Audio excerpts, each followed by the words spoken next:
Hi, Dr. Sammy. I'm Edgar George.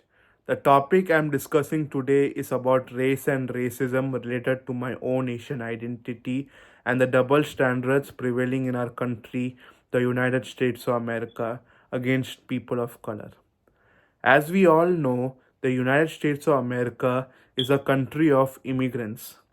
It is a country like no other country in the world because we have people from all over the world come to America regardless of their race, religion, caste, creed, culture, sex, etc. in search of a better life and better prospects.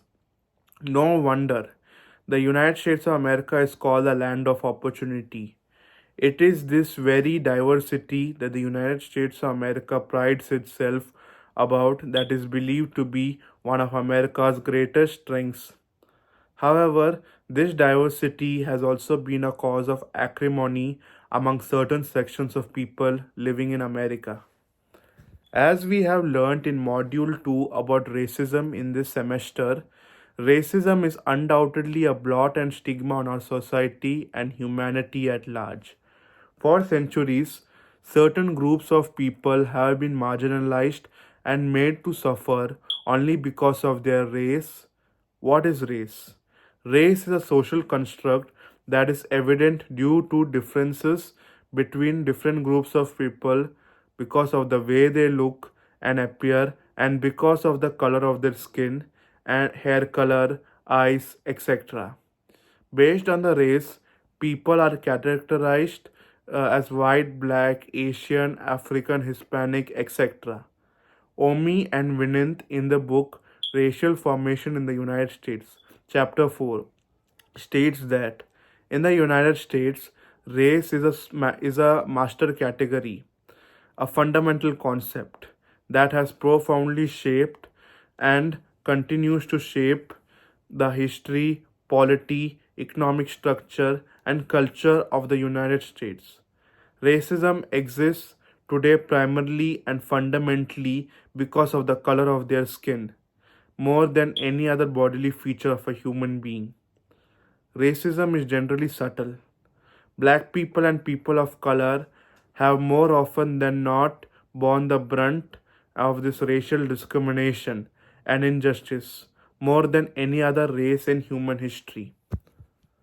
The origins of racism can be traced to European colonialism as European nations like England, Spain, Portugal, France, etc. competed with each other to acquire territories all around the world in order to colonize them and use them for the purpose of trade.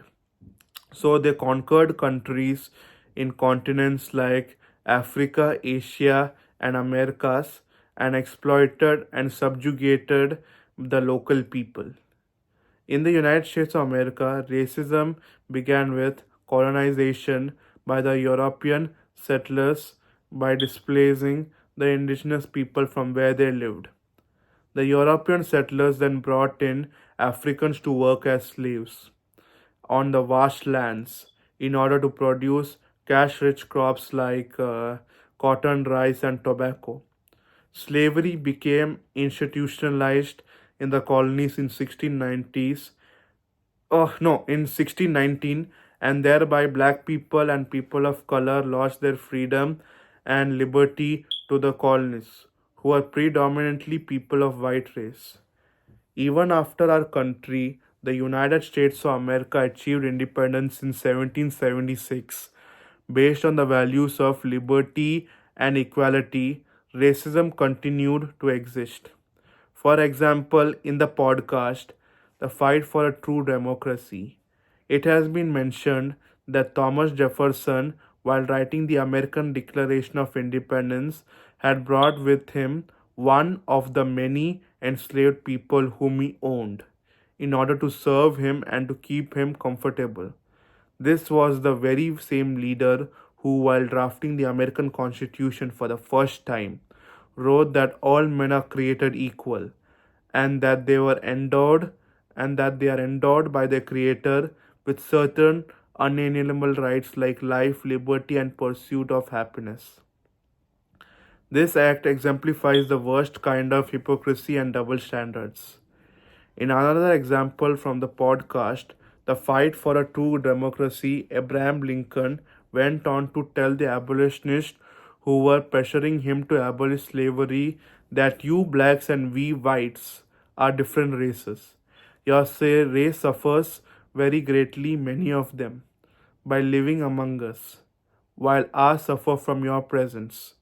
We suffer on each side, and so it is better for us to both to be separated.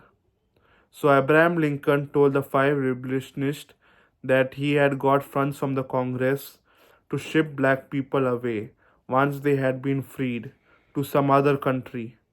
This coming from a leader who we all look up to and thought was the great emancipator, smacks of double standards.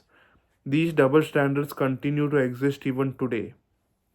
History has been replete with instances of racism and double standards emanating from leaders and powers that be.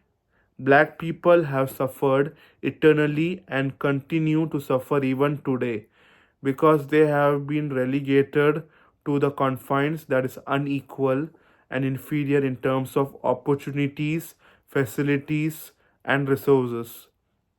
This stems from the racist belief that black people who could never be equal to white people simply because the racist never wanted to be. So racism and race based discrimination continues to exist even in today's age and times. Racism affects me and all of us in more ways than one, impacting our personal, social, and emotional well being.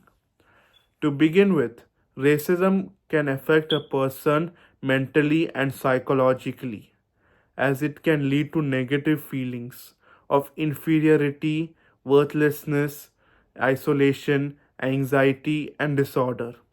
Socially, too, racism can affect interpersonal relationship as people may withdraw and abstain from meeting people. Racism affects people professionally and economically too, as discriminated people face barriers and roadblocks to advance professionally in their careers and also with regards to opportunities to create wealth.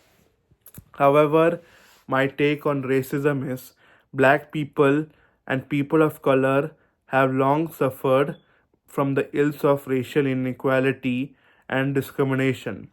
All men are created equal and should be treated equally regardless of their race, caste, creed, religion, gender, sexual orientation, etc.